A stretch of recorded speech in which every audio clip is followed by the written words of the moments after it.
Hey guys, today I'm going to show you how to fix Minecraft connection timed out error.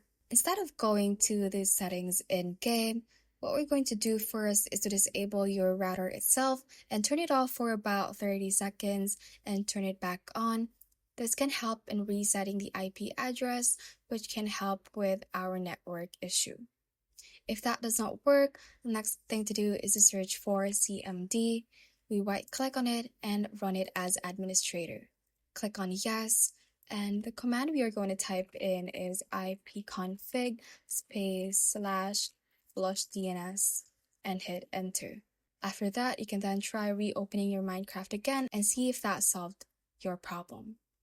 If not, let's search view network connections and right click on the internet you're currently using and let's go to properties. From here, select Internet Protocol version 4 and let's go to the properties. From here, if you are currently selecting to obtain DNS server address automatically, we are going to use a specific DNS server address, so select this option. And for the preferred DNS server, we are going to type in 8888, and for the alternate DNS server, 8844. Once done, just hit OK and let's close these windows.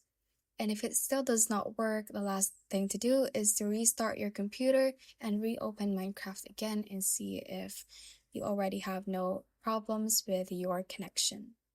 Thanks for watching, and if you found this useful, hit that like button and subscribe for more videos like this.